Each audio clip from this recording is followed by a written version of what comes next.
क्या चल रहा है हमारा टॉपिक आरबीजीटी साइंस में? फिजिक्स। मेरी बात सुनना, एक बात तो ये कहूं कि शायद तुम्हें ये लग सकता है कि यार ये टॉपिक बहुत धीमा चल रहा है, ये क्लियर है। इसलिए मैंने कहा कि हम 2 घंटे साइंस की क्लास एक्स्ट्रा ले लेंगे, लेकिन फिजिक्स, भौतिक विज्ञान एक आर्ट्स के बच्चे को पढ़ाने में, जोर पढ़ने वाले को पढ़ाने वाले को दोनों को आता है। आप में से 98% बच्चे आर्ट्स फैकल्टी से है ना। भौतिक विज्ञान से आपका नाता दूर दूर भी नहीं था, और 10वीं की क्लास में जो विज्ञान के भौतिक विज्ञान वाले लेसन थे ना, बल केर गति केर, उनको पिन लगा करके बंद कर देते थे, ये नहीं पढ़ेंगे कि बस की बात भी नहीं थी, और नहीं थी ना। मुझे वो चीज तुम्हें सिखानी है जो तुमने कभी नहीं सीखी, तो थोड़ा मुझे समय लगता है। इसके लिए मैं 2 घंटे आपसे एक्स्ट्रा ले रहा हूं साइंस का, कि साइंस के 2 घंटा क्लास शाम को 4 से 6 एक्स्ट्रा ले ले, पर इस टॉपिक को शिद्दत से करें। ज्यादातर सवाल फिजिक्स और केमिस्ट्री से ही आते हैं, बायोलॉजी से सवाल कम आते हैं पेपर में। ज्यादातर सवाल किससे आएंगे? फिजिक्स और केमिस्ट्री से। इसलिए हम बहुत इसको हिसाब से ले रहे हैं, और केमिस्ट्री में याद करने की बातें ज्यादा है और भौतिक विज्ञान में समझने की बातें ज्यादा है। केमिस्ट्री में क्या है? फॉर्मूला याद करना, ज्यादातर तो क्या है, फॉर्मूला याद कर लिया, कोई पदार्थ है और उस पदार्थ के गुण पढ़ लिए, फिर प्लास्टिक क्या है उसे पढ़ लिया, रबर क्या उसे पढ़ लिया, रेसा क्या उसे पढ़ लिया, पेट्रोल क्या उसे पढ़ लिया, एलपीजी क्या उसे पढ़ लिया, एथिलीन क्या है उसका यूज पढ़ लिए। लेकिन फिजिक्स में ऐसा नहीं है मामला, यहाँ थोड़ा समझना पड़ता है। हमने कल क्या पढ़े थे? न्यूटन की गति के नियम। बोलो, पहला नियम कंप्लीट हो गया, न्यूटन गति के नियम फर्स्ट कंप्लीट हो चुका था। किसका नियम था फर्स्ट? जड़त्व का नियम। सेकंड नियम संवेग व बल से संबंधित था। संवेग व बल में संबंध इस तरह का था ना, कि संवेग में परिवर्तन बल पर निर्भर करता है। मोटी मोटी बात तो यही थी। दूसरा नियम क्या था? क्या था कि संवेग में परिवर्तन किस पर निर्भर करता है? परिवर्तन बल पर निर्भर है। अच्छा, मैं बता चुका हूं तो ज्यादा रिपीट नहीं करूं उस बात को। अब वो तो समझने वाले बच्चे तो कल मैंने बात बता दी थी, इसके उदाहरण नहीं किए थे शायद हमने। मैंने ये कहा था संवेग में परिवर्तन। अब थोड़ी सी बात बता दूंगा कि संवेग बराबर क्या होता है? द्रव्यमान गुणा, ठीक है जी, और द्रव्यमान को मैंने क्या कहा था? किलोग्राम, और वेग को क्या कहते हैं? मीटर प्रति सेकंड। क्लियर? तो संवेग बराबर क्या हो गया? किलोग्राम मीटर प्रति सेकंड, और इसे न्यूटन सेकंड भी कह देते हैं। ये बन जाएगा न्यूटन सेकंड में। कल मैंने खोल के बताया था, आज मैं शॉर्ट में बता रहा हूं। संवेग को किलोग्राम मीटर प्रति सेकंड भी कह दिया, संवेग को न्यूटन सेकंड भी कह दिया। थोड़ी सी बात संवेग कितनी तो थी कल? संवेग द्रव्यमान गुणा वेग, द्रव्यमान को किलोग्राम, द्रव्यमान का मात्रक बताइए। यार साइंस में ऐसा सवाल पूछ लिया, और क्या पूछते तुमसे? एक बार ऐसे सवाल पूछ लिया कि एक वृत्त की परिधि पर स्थित 2 बिंदुओं के बीच की दूरी 15 सेंटीमीटर है, तो इन दोनों बिंदुओं के बीच खींची जाने वाले जीवा की लंबाई बताइए। अजीब सा सवाल आ गया ना। एक वृत्त की परिधि के 2 बिंदुओं के बीच की सीधी लंबाई 15 सेंटीमीटर है, तो 2 बिंदुओं के बीच खींची जाने वाली जीवा की लंबाई बताइए। अब 15 ही तो होगी, और क्या होगी? तो यही तो जीवा है, तो जब ये दूरी है, ये तो ये भी तो 15 है। तो ऐसे इतने सिंपल सवाल आ जाते हैं।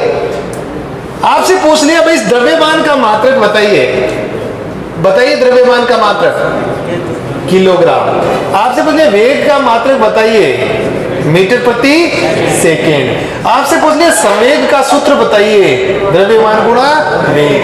अब किलोग्राम को मीटर प्रति सेकंड से गुणा करोगे तो किलोग्राम मीटर प्रति सेकंड आएगा। इसे न्यूटन सेकंड भी कह दिया। मैंने कल फेसबुक पे पोस्ट लगाई थी, उसमें एक ऊपर टैग लगाया था कि न्यूटन सेकंड किसका मात्रक है। और मैंने दो चीजें बताई कि ये किसका मात्रक था, ये संवेग का भी मात्रक था, ये आवेग का भी मात्रक है। हो जाएगी बात। चलिए बात इतनी करो, मैंने यहां कहा संवेग और बल में संबंध बताया है किसने, न्यूटन की गति के दूसरे नियम ने। अच्छा, बल का समीकरण कहां से आया, आपसे पूछूं मैं बल का समीकरण, तो न्यूटन की गति के दूसरे नियम से ही आया। बल का समीकरण वो गति के समीकरण थे।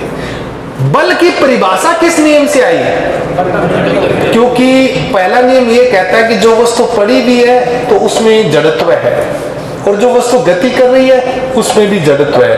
पड़ी हुई वस्तु पड़ी हुई रहना चाहती है, उसमें विराम जड़त्व है। गतिशील वस्तु गति करना रहना चाहती है, उसमें गति जड़त्व है। गति जड़त्व को तोड़ने के लिए या विराम जड़त्व को तोड़ने के लिए बल की जरूरत पड़ती है। तो बल वह राशि है जो स्थिर वस्तु को गतिमान कर दे, गतिमान वस्तु को स्थिर कर दे, विराम जड़त्व को तोड़कर गति में ला दे, गति जड़त्व को तोड़कर विराम में ला दे। तो ये बल की परिभाषा तो न्यूटन की गति के पहले नियम से आई, और बल का समीकरण यहां तो थोड़ी सी बात करूंगा, कल की बात है। बल बराबर एफ बराबर क्या होता है, एम ए होता है ना, यानी बल बराबर क्या होता है बच्चों, द्रव्यमान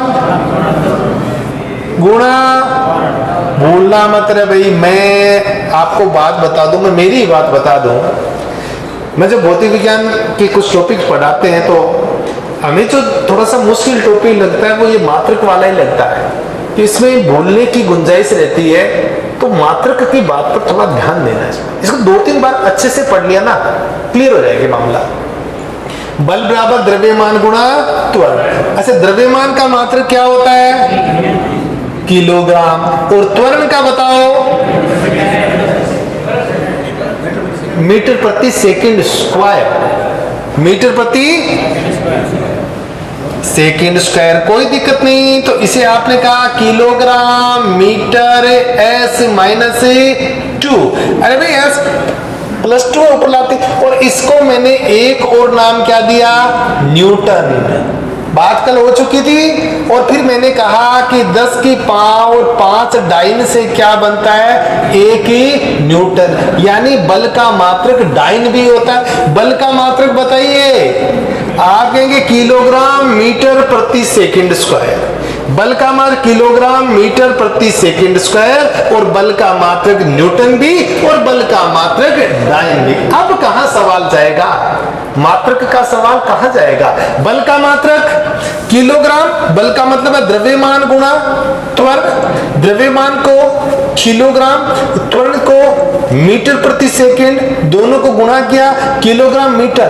S2 है, ऊपर लाना चाहोगे तो -2 हो जाएगा, तो इसको किलोग्राम मीटर प्रति सेकंड स्क्वायर ही कहेंगे, और इसे न्यूटन कहेंगे। तो बल का मात्रक किलोग्राम मीटर प्रति वर्ग सेकंड, या बल का मात्रक न्यूटन, या बल का मात्रक डाइन। सीजीएस पद्धति में, सीजीएस पद्धति में बल का मात्रक डाइन, और 10 की पावर 5 डाइन को एक क्या कहा, न्यूटन। बात क्लियर।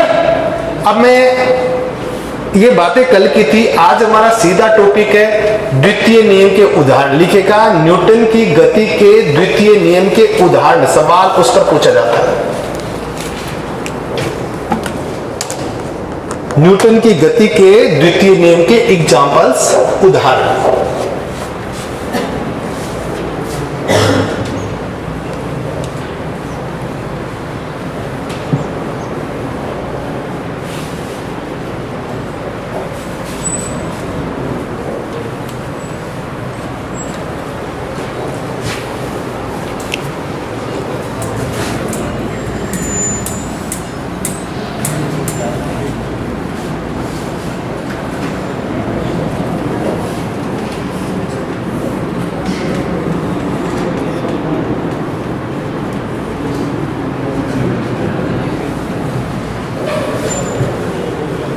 पहला,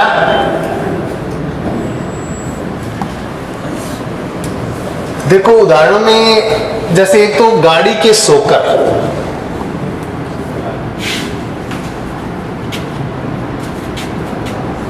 कच्चा फर्श,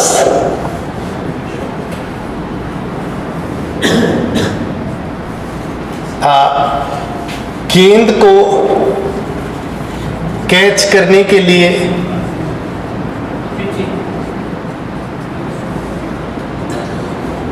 हाथ पीछे खींचना,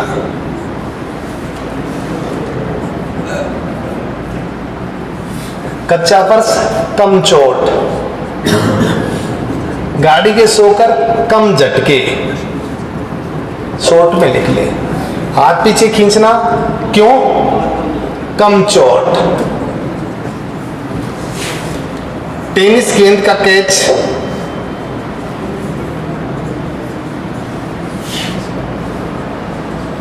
आसान, कम चोट। कुछ एग्जाम्पल से न्यूटन की गति केस के दूसरे नियम के सेकेंड रूल के आपके पास एग्जाम्पल्स है। और हथौड़े की ज्यादा चोट,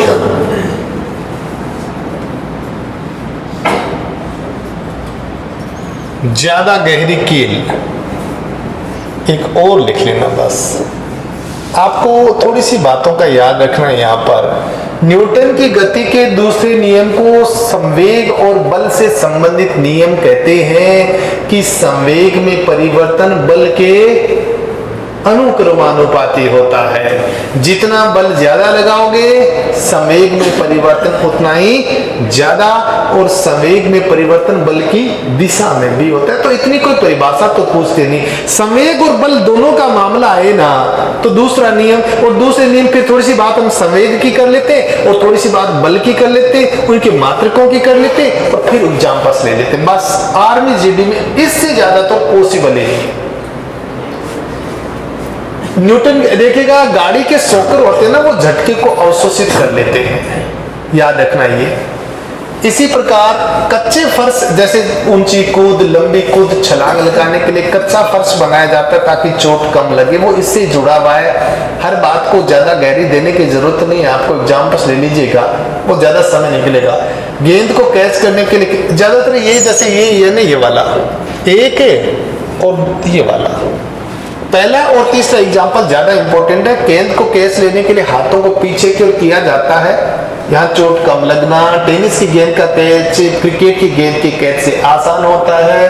हथौड़े के ज्यादा गहरा हथौड़े से चोट लगाएंगे, हथौड़ा गहराई की ओर जाएगा। ये कुछ एग्जाम्पल्स ले लीजिएगा, आपका काम चल जाएगा। बस फिनिश करें भैया, 2 दिन हो गए सेकंड लोगों को, मैं ज्यादा इसमें गहराई में नहीं जाना चाहता। एग्जाम्पल्स यार याद रख लेना। आइए न्यूटन की गति का तीसरा नियम, क्लियर।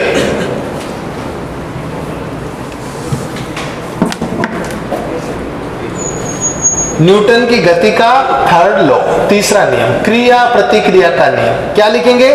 क्रिया प्रतिक्रिया।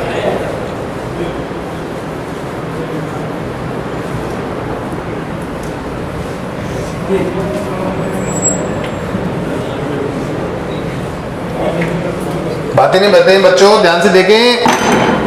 नंबर 3,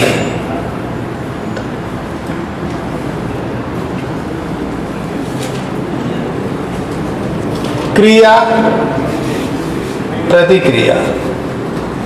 और रॉकेट वाला मुझे आपको कोई भी क्रिया की क्या होती है? प्रतिक्रिया। कोई आपसे यहां पर सूत्र समीकरण नहीं पूछा जाएगा। क्रिया प्रतिक्रिया का नियम है कि किसी भी क्रिया के विरुद्ध क्या होती है? के विपरीत प्रतिक्रिया। रॉकेट को दूसरा नहीं कहेंगे, ये याद रखना। रॉकेट की बात पूछिए ना आपने, रॉकेट को एक तो कहेंगे संवेग संरक्षण का नियम, जो दूसरे और तीसरे नियम को मिलाकर बनाया गया, वो दूसरा नियम नहीं है। और एक कहेंगे क्रिया प्रतिक्रिया, जो तीसरा नियम है। दोनों में आता है रॉकेट, याद रखना। दूसरे नियम में नहीं शामिल करेंगे, उसे संवेग संरक्षण में शामिल करेंगे, जो दूसरे और तीसरे को मिलाकर बनाया जाता है। दूसरे नियम को कभी भी संवेग संरक्षण का नियम नहीं कहते, याद रखना। दूसरा नियम है वो संवेग संरक्षण का नियम, वो संवेग और बल में संबंध का नियम है कि बल में परिवर्तन करने से संवेग में परिवर्तन आता है, और संवेग में परिवर्तन ये बल की दिशा में होता है। ये वाली बात है। किसी भी क्रिया के विपरीत प्रतिक्रिया होती है। अब उदाहरण ले लीजिए यार, क्या है, जैसे बंदूक से गोली चलने पर झटका पीछे लगना।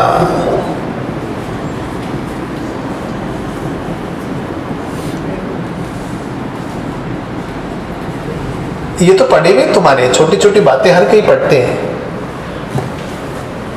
पानी में तैरना,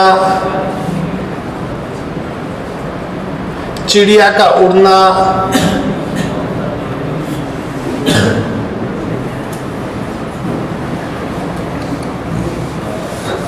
क्रिया प्रतिक्रिया, गुब्बारे से हवा निकलने पर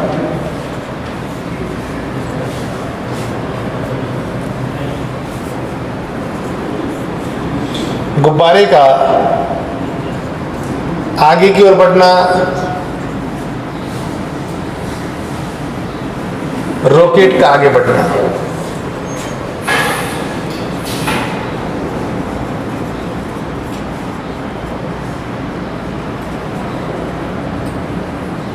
इस तरह के कुछ एग्जांपल्स दे रखे हमारे पास।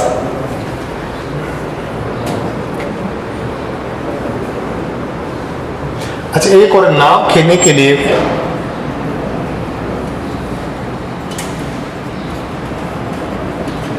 बांस को मिट्टी में दबाना,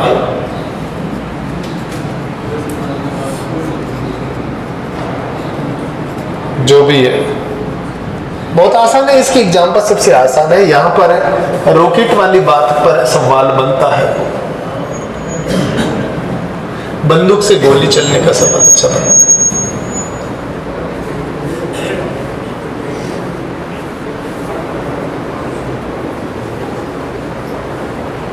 पहला, बंदूक से देखिएगा गोली आगे की ओर चली, झटका पीछे की ओर लग गया, क्रिया प्रतिक्रिया। पानी में तैरना, तो पानी को पीछे की ओर फेंका, इंसान आगे की ओर गया, क्रिया प्रतिक्रिया। चिड़िया पंखों से हवा को नीचे की ओर दबाती है तब वो ऊपर उठती है, क्रिया प्रतिक्रिया। गुब्बारे में हवा भरी है, गुब्बारा छोड़ती है, हवा पीछे की ओर जाएगी, गुब्बारा आगे की ओर जाएगा, क्रिया प्रतिक्रिया। रॉकेट में पीछे की ओर धुआं निकलता है, रॉकेट उसके उल्टा आगे की ओर बढ़ता है, क्रिया प्रतिक्रिया। और ये बात मतलब जैसे मान लीजिए समुद्र में नाव खड़ी है, पानी में कीचड़ में, थोड़ा थोड़ा पानी कीचड़ में नाव खड़ी है, तो वो नाव में आने वाला आदमी नाव को पानी की ओर धकेलने के लिए दूसरी साइड में बांस को ऐसे पानी की ओर दबाएगा मिट्टी में, बांस का ऐसे मिट्टी में जोर लगाएगा ना, तो नाव अपने आप खिसक करके गहरे पानी की ओर आ जाएगी। नाव से कूदने पर नाव का पीछे की ओर जाना, ये भी तो करते हैं। नाव से कूदने पर नाव का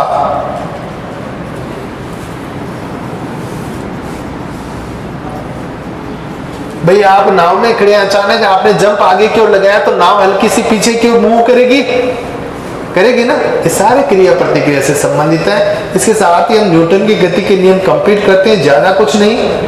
थोड़ी सी बात, 2 लाइनें मैं संवेग संरक्षण की बताऊंगा, फिर हम बात करेंगे घर्षण बल की, गुरुत्वाकर्षण बल की। सवाल पूछे गए हैं, बताओ घर्षण बल पर सवाल पूछा कि नहीं पूछा?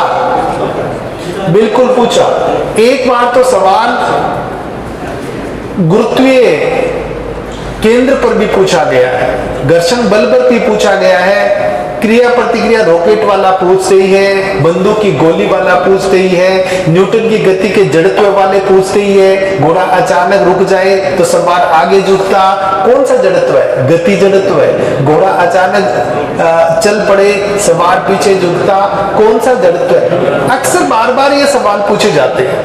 लीजिए टॉपिक हमारा, नेक्स्ट टॉपिक हमारा संवेग संरक्षण का नियम। 2 लाइनें लिख लेना, ज्यादा यहाँ इतनी फिजिक्स पढ़ाएंगे तो फिर दिक्कत आएगी आपके मेरे। बात लिखो, संवेग संरक्षण का नियम लिखो, दूसरे और तीसरे नियम को मिलाकर बनाया गया और उदाहरण है रॉकेट का आगे बढ़ना। बात मैं 2 ही करूंगा बस, ज्यादा नहीं। संवेग संरक्षण का नियम भी, किसी निकाय में अनेक वस्तुएं हैं तो निकाय में पहले का संवेग और वस्तुओं के टक्कर के बाद का संवेग एक अपरिवर्तित रहता है। इस प्रकार की कई बातें यहाँ पर आती है। फिलहाल तो हम ये बात करते हैं संवेग संरक्षण का नियम लिखेगा, न्यूटन की गति के दूसरे और तीसरे नियम को मिलाकर बनाया गया और उदाहरण रॉकेट का आगे बढ़ना। बात खत्म कीजिए। लिखो भाई, लिख नहीं पाए क्या? थोड़ा जल्दी करिए। सवाल मैं 3-3 बार बोलता हूं तब तक लिख देता बच्चा। संवेग संरक्षण का नियम क्या लिखा? दूसरे और तीसरे नियम को जोड़ करके बनाया गया है और उदाहरण है रॉकेट का आगे बढ़ना।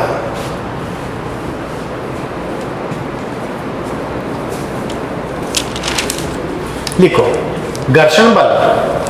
आरबी में सवाल पूछा गया भाई घर्षण बल पर, हेडिंग डालिए घर्षण बल।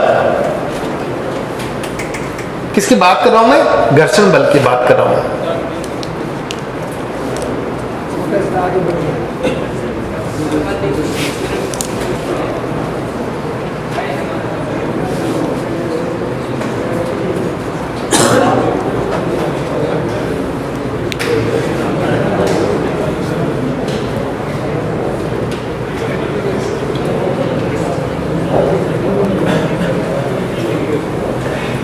ऐसे सवाल पूछे जाते हैं कि सिलेंडर को लुढ़का कर ले जाना आसान होता है बजाय घिसट कर ले जाना, क्यों?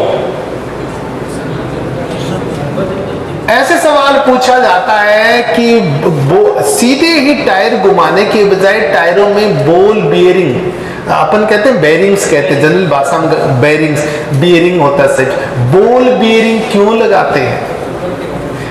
वो तो ठीक है पर घर्षण बल तो तब भी होता है, पर गोल लुढ़क करके कोई चीज चाहती है ना तो उस घर्षण बल को लोटने का घर्षण बल कहते हैं। लोट के जाना कौन सा घर्षण बल हो गया? लोटनी के। और लोटनी घर्षण बल सबसे कम होता है।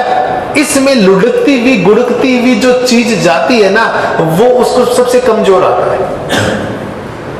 इस पर सवाल पूछा गया भाई, इसलिए घर्षण बल इंपॉर्टेंट है। हमें पता ही नहीं सकता, गाइड के सवाल पढ़ते हैं सीधे ये इस प्रश्न का ये जवाब हो गया, इससे फिजिक्स क्लियर नहीं होती। कॉन्फिडेंस तब आएगा जब दो दो चार चार लाइनें सही पर प्रत्येक टॉपिक को हिसाब से पढ़े।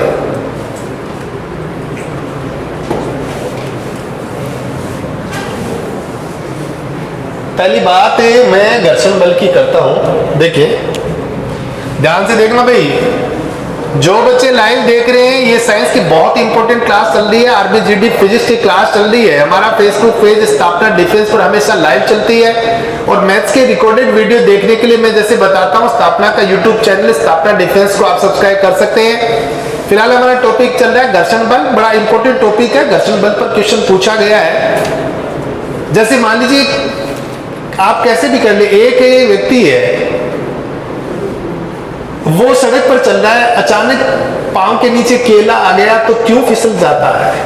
उसका घर्षण बल कम हो गया, शून्य हो गया। इसी कारण मशीनों के कल पुर्जे गर्म क्यों हो जाते हैं? घर्षण बल के कारण। मशीनों के कल पुर्जों में स्नेहक या लुब्रिकेंट क्यों लगाया जाता है? ताकि घर्षण बल कम हो जाए। यही बात है ना। ये घर्षण बल अभिकेंद्रीय बल भी देता है। जैसे एक गाड़ी मोड़ पर गाड़ी घूमती है ना तो वहां गाड़ी और सड़क के बीच जो घर्षण बल लगता है ना वो गाड़ी को मोड़ने के लिए कौन सा बल उत्पन्न करता है? वहां अभिकेंद्रीय बल भी उत्पन्न करता है। अभिकेंद्रीय बल का सूत्र का सवाल भी आपके गाइड्स पे हर कहीं दिए हुए हैं। क्या सूत्र होता है अभिकेंद्रीय बल का? बल का फॉर्मूला क्या है अभिकेंद्रीय बल का? याद रखना भी ये चीजें, mv²/r। बात करेंगे हम। देखिए घर्षण बल दो वस्तुओं के सतह के बीच का बल, दो सतहों के बीच का बल जो गति का विरोध करता है ना या गति देता है? गति का विरोध करता है। परिभाषा तो सिंपल होगी ना भी, दो चीजें एक दूसरे के ऊपर रखी हुई है तो उनके बीच में जो बल है जो उनको एक दूसरे के ऊपर फिसलने में दिक्कत पैदा कर रहा है वही तो घर्षण बल है।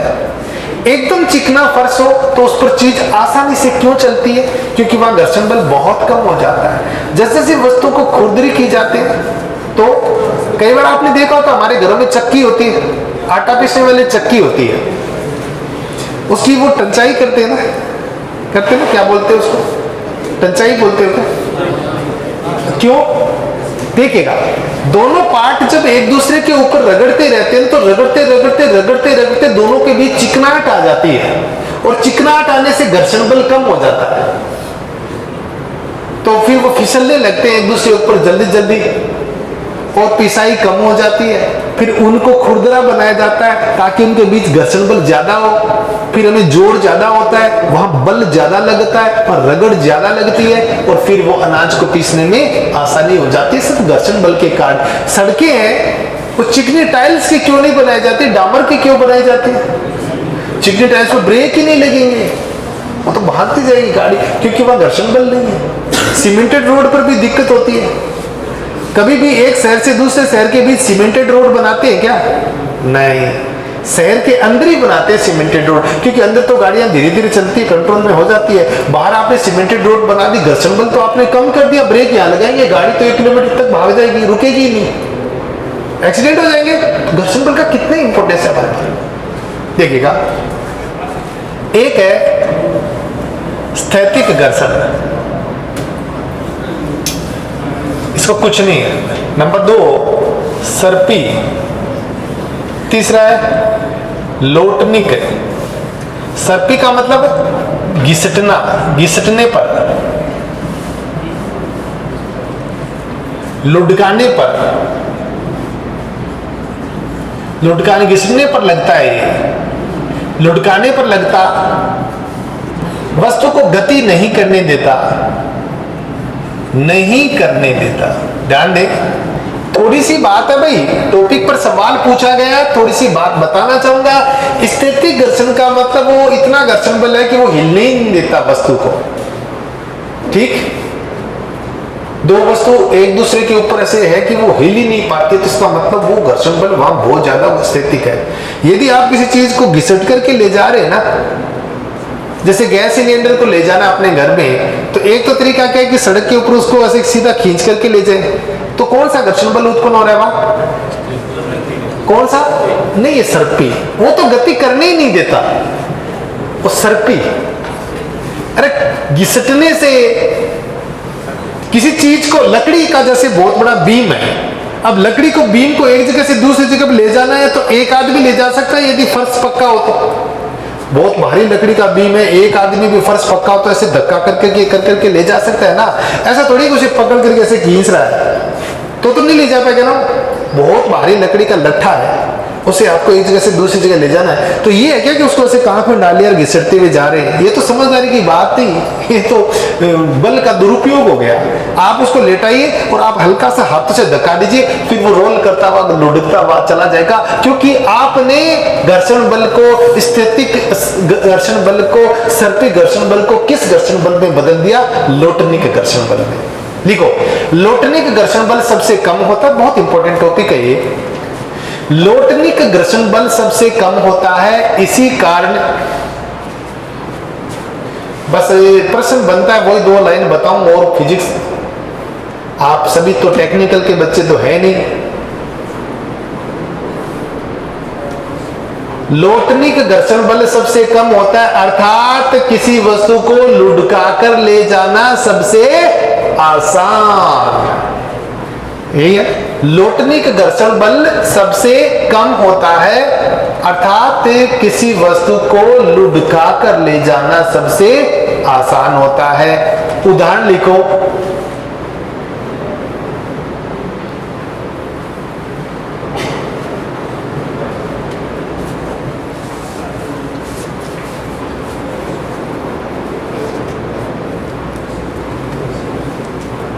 एक तो 2 एग्जाम्पल थे ना, एक तो बॉल बीयरिंग का एग्जाम्पल था हमारे पास, और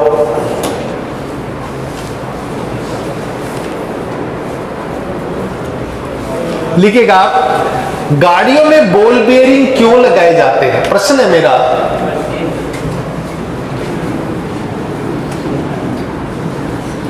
गाड़ियों में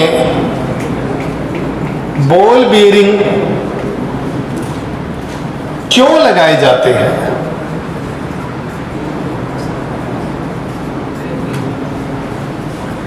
लुढ़काने पर लोटनिक घर्षण बल उत्पन्न होता। भाई देखिएगा, बॉल बेयरिंग में गोलियां होती है ना, वो गोलियां घूमती नहीं क्या?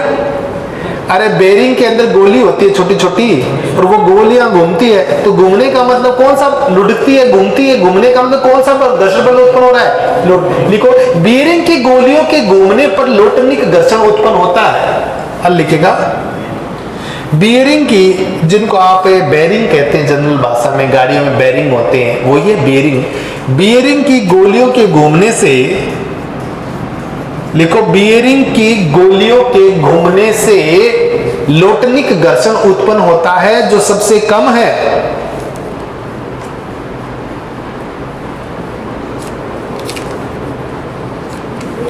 बीयरिंग की गोलियों के घूमने से लोटनिक घर्षण उत्पन्न होता है जो सबसे कम है। चलो अगला क्वेश्चन और देखो। गैस सिलेंडर को घिसट कर ले जाने की बजाय लुढ़का कर ले जाना आसान क्यों है? सवाल लिखेगा गैस सिलेंडर को, सवाल लिखिए गैस सिलेंडर को लुढ़का घिसट कर ले जाने की बजाय, गैस सिलेंडर को घिसट कर ले जाने की बजाय लुढ़का कर ले जाना आसान क्यों है? गैस सिलेंडर को घिसट कर ले जाने की बजाय लुढ़का कर ले जाना आसान क्यों है? इसका जवाब भी क्या दोगे? क्या दोगे इसका जवाब?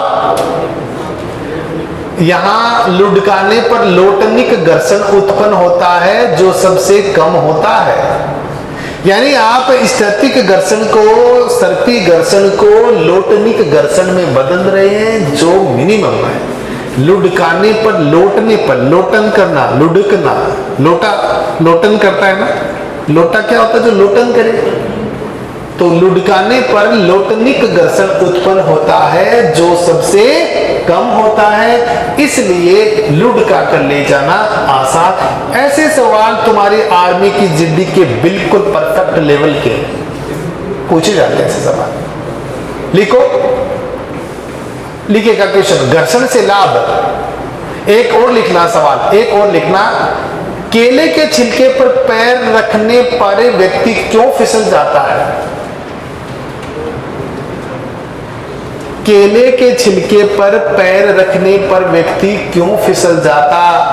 चिकनाहट के कारण घर्षण बल कम हो जाता है, व्यक्ति फिसल जाता है। हाँ वही बात है, कैरम बोर्ड के ऊपर, हाँ बिल्कुल, बहुत अच्छा एग्जाम्पल है। क्या सवाल मेरा क्या है? अच्छा, कैरम बोर्ड के ऊपर पाउडर लगाने पर कौन सा घर्षण उत्पन्न हो जाता है? वो घर्षण तो वहां सर्पी होता है, पर सर्पी घर्षण कम हो जाता है, चिकनी सतह पर घर्षण कम होता है ना। क्या लिखा आपने? सवाल क्या था? केले के छिलके पर पैर रखने से व्यक्ति क्यों फिसल जाता? घर्षण बल कम हो जाता, कारण घर्षण बल कम हो जाता। चलो अगला सवाल, कैरम बोर्ड पर चिकना पाउडर क्यों छिड़कते हैं? कैरम बोर्ड पर चिकना पाउडर क्यों छिड़कते हैं? ताकि वो घर्षण बल भी वहां कौन सा होता है, गोली लुढ़क के जाती है, वो गोटी कहते हैं जिसको, या खिसक कर, वो लुढ़क कर जाती है, खिसक कर, सर्पी घर्षण है ना, ताकि घर्षण, इतने सीधे लिखो, घर्षण कम हो जाए, गोटी गति आसानी से करती है। वो जो कैरम की जो गोटियां होती है वो आसानी से गति करती है। चिकनाहट से घर्षण बल कम हो जाता है, गोटियां आसानी से गति करती है। बस चिकनाहट से, उस पाउडर से घर्षण बल कम हो जाएगा, चिकनाहट होगी, चिकनाहट से घर्षण बल कम हो जाता है, गोटियां आसानी से गति करती है। यार हजारों एग्जाम्पल से कोई एक एग्जाम्पल थोड़ा ही।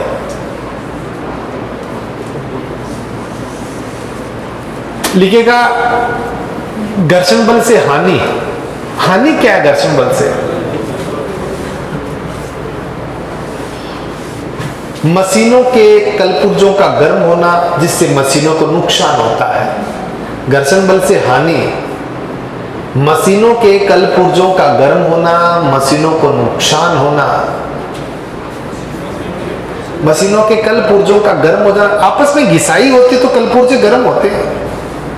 मशीनों के कलपुर्जों का गर्म होना, मशीनों के कलपुर्जों का गर्म होना जिससे मशीनों को नुकसान होता है। अतः वहां पर स्नेहक या लुब्रिकेंट लगाते हैं। क्या लगाते हैं?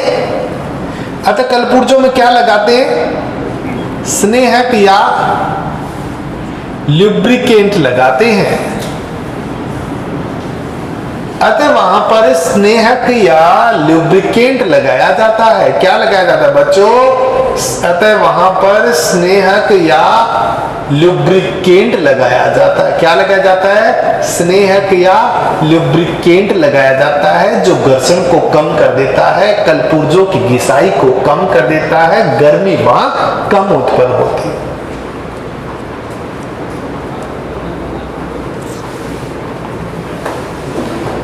क्लियर हो गई बात? बस इतनी करेंगे, घर्षण बल की ज्यादा बात नहीं करेंगे। आइए गुरुत्वाकर्षण बल, हेडिंग डालिए गुरुत्वाकर्षण बल।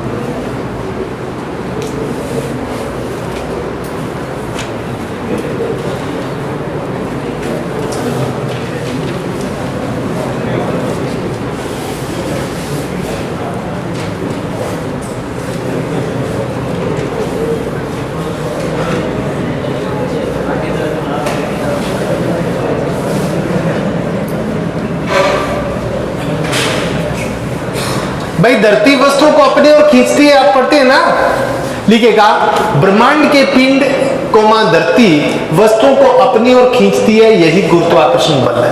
इस ब्रह्मांड के पिंड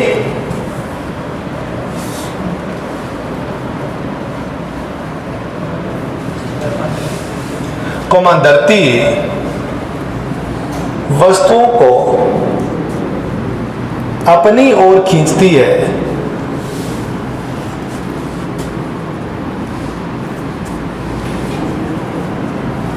यही गुरुत्वाकर्षण बल है।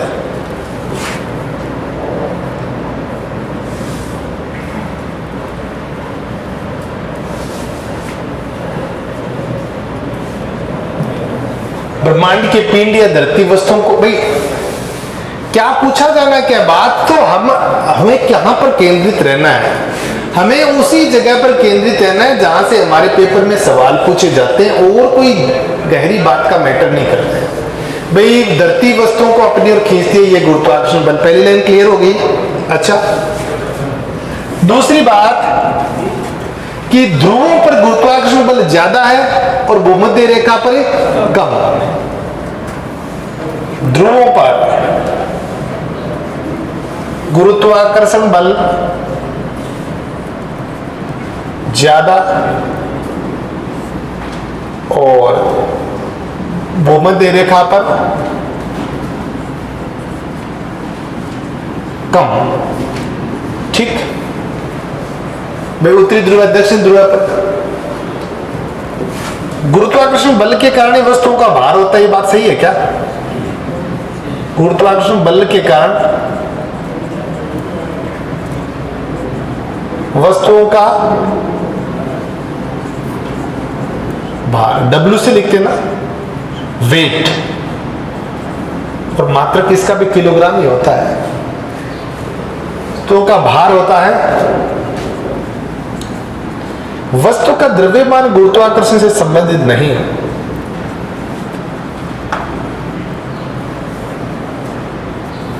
गुरुत्वाकर्षण से प्रभावित नहीं होता है।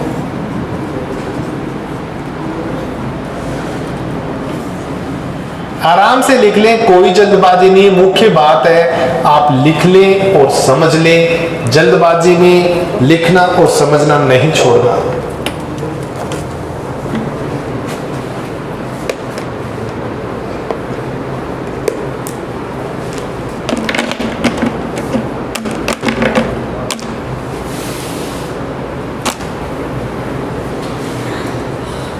देखो मेरी बात सुनिए, मैंने क्या बताई आपको बात बच्चों, भाई वस्तुएं अपनी, धरती वस्तुओं को अपनी ओर खींचती है। न्यूटन ने बताया ना, भाई पढ़ते हैं ना कि न्यूटन बैठे थे, उन्होंने देखा कि सेब के पेड़ से एक सेब गिरा और वो जमीन पर ही आया, इधर उधर नहीं गया।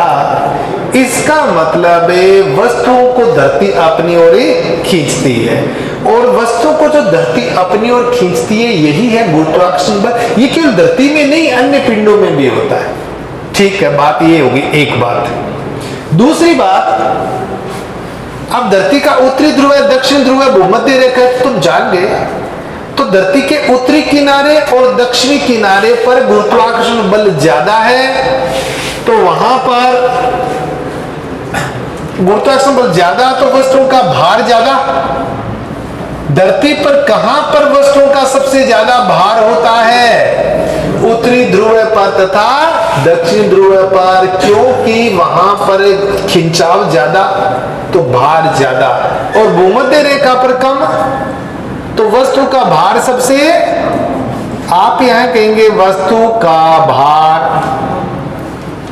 सबसे कम।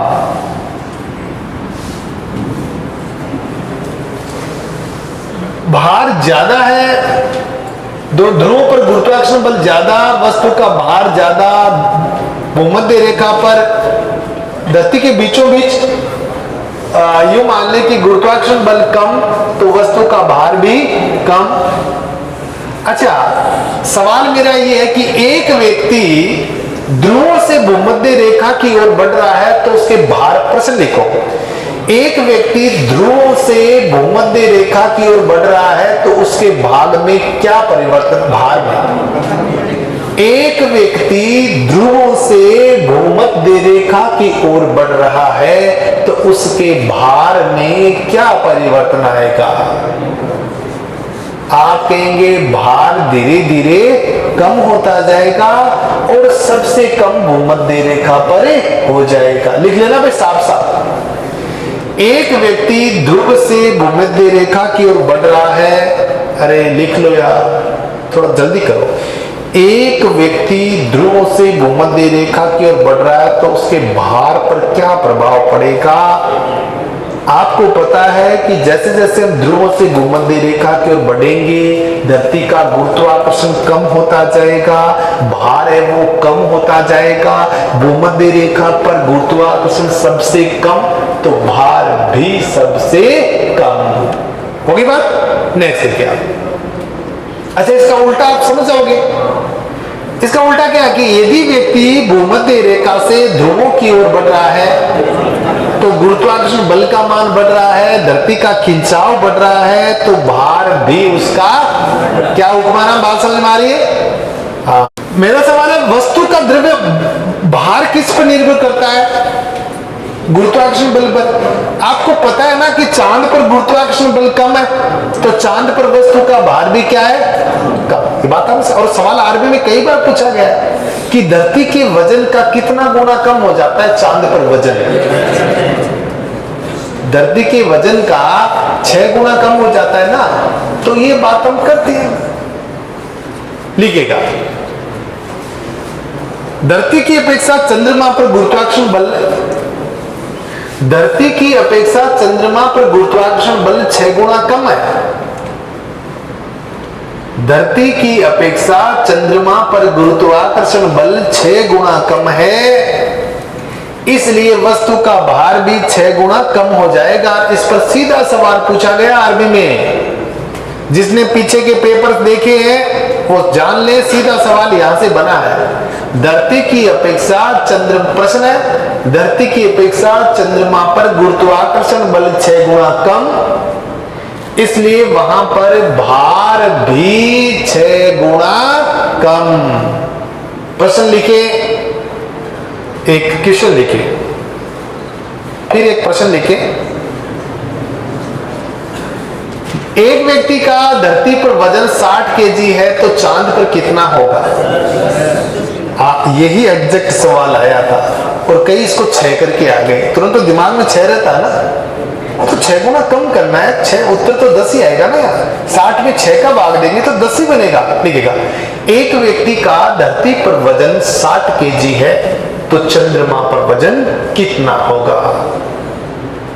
एक व्यक्ति का धरती पर वजन 60 केजी, चंद्रमा पर 60/6 बराबर 10 केजी। बात क्लियर होगी? ठीक, अगला सवाल देखिए।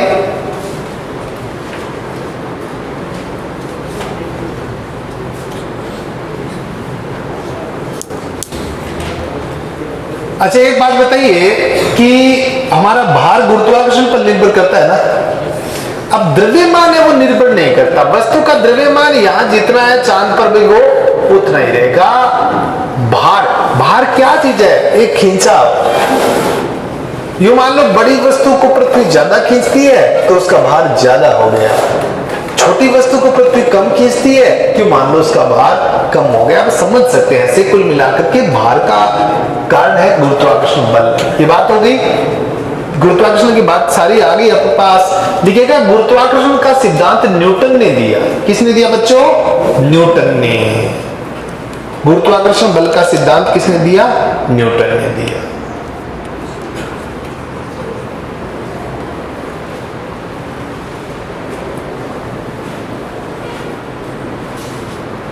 और एक लास्ट देखिएगा, धरती की सतह पर अधिकतम गुरुत्वाकर्षण बल है। लिखो, धरती की सतह पर अधिकतम गुरुत्वाकर्षण बल है। जैसे जैसे धरती की सतह के अंदर आते जाते हैं गुरुत्वाकर्षण बल कम होता जाता है और बिल्कुल बीच में गुरुत्वाकर्षण कितना हो जाएगा? 0। ये बात बहुत इंपॉर्टेंट है। धरती की सतह पर गुरुत्वाकर्षण बल सबसे ज्यादा,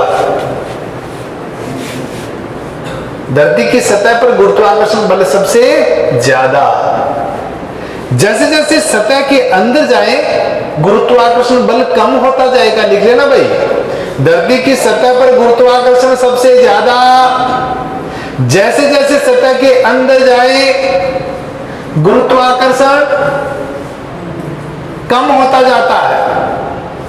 जैसे जैसे सतह के अंदर जाए गुरुत्वाकर्षण कम होता जाता है। धरती के बिल्कुल केंद्र में गुरुत्वाकर्षण बल 0 हो जाता है। धरती के अंदर केंद्र में, धरती के अंदर केंद्र में गुरुत्वाकर्षण बल 0। बस ये बात होगी। इसके साथ ही गुरुत्वाकर्षण बल का टॉपिक कंप्लीट। थोड़े से इसके साथ आप गुरुत्वीय त्वरण को लिख सकते हो।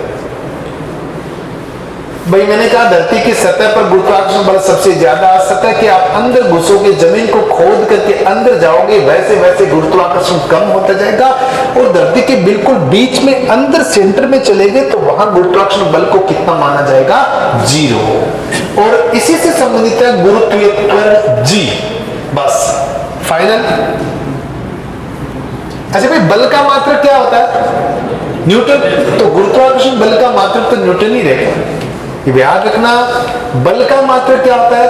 न्यूटन। तो गुरुत्वाकर्षण बल का मात्रक भी क्या है? न्यूटन। बल क्या? सदिश राशि, अदिश राशि, सदिश। तो गुरुत्वाकर्षण बल भी क्या है? सदिश। ठीक। आइए त्वरण, गुरुत्वीय त्वरण हमारा टॉपिक है। गुरुत्वीय त्वरण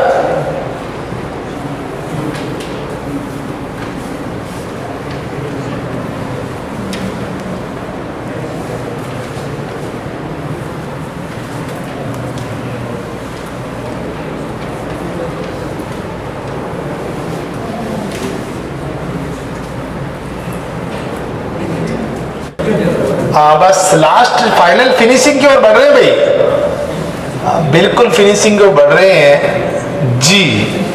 तो गुरुत्वीय त्वरण का मात्रक क्या होगा? मीटर प्रति वर्ग सेकेंड। और मंदन का मात्रक भी क्या होता है? मीटर प्रति वर्ग सेकेंड।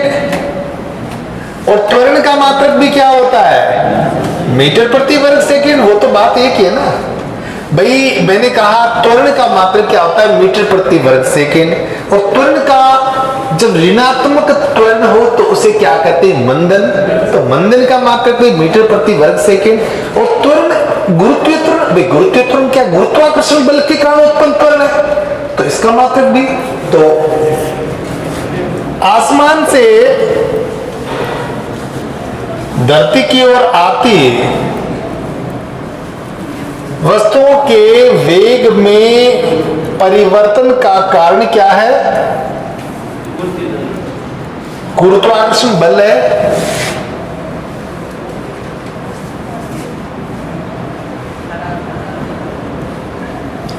इस वेग परिवर्तन को क्या कहते हैं?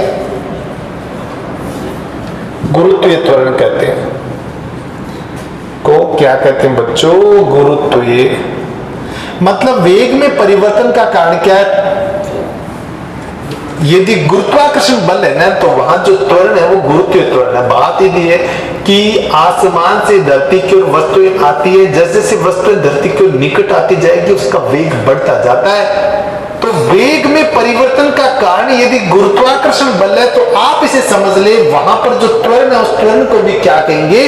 गुरुत्वाकर्षण के कारण उत्पन्न त्वरण, गुरुत्वाकर्षण के कारण उत्पन्न वेग में परिवर्तन, यानी गुरुत्वीय त्वरण। बस जो इतनी बात एक ही इतनी ही बात है, फॉर्मूले की बात यहां 9.8 मीटर प्रति वर्ग, ये जी है। जी क्या है? गुरुत्वीय त्वरण का मान है। मैंने क्या कहा? धरती की ओर आती वस्तुओं के, भाई देखो, वेग में परिवर्तन को त्वरण कहते हैं। क्या कहते हैं? वेग में परिवर्तन को त्वरण कहते हैं। यदि वेग में परिवर्तन का कारण धरती का गुरुत्वाकर्षण बल है तो उसे आप क्या कह दें? गुरुत्वीय त्वरण। और गुरुत्वीय त्वरण जी को मान 9.8 मीटर प्रति वर्ग सेकेंड। इसके साथ ही गुरुत्वाकर्षण बल की कहानी कंप्लीट। कितना समय? डियर स्टूडेंट्स, यदि आपको रियली मेरी लाइव क्लासेज का फ़ायदा मिल रहा है, YouTube चैनल से फ़ायदा मिल रहा है, तो मैं चाहूँगा कि इस फ़ायदे को आप आगे जारी रखें। इसके लिए आपके लिए ज़रूरी है कि इस चैनल को आप सब्सक्राइब करें। मेरे जितने भी वीडियोज हैं, चाहे वो आर्मी जीडी मैथ्स के हो, साइंस के हो, रीजनिंग के हो, आपको हर समय अपडेटेड वीडियो मिले, इसके लिए आप स्थापना डिफेंस YouTube चैनल को सब्सक्राइब करें, ताकि आपको हमेशा वीडियो मिलता रहे, चैनल को सपोर्ट मिले और मैं हमेशा के लिए आपकी सेवा में हाजिर हो सकूँ। Thank you.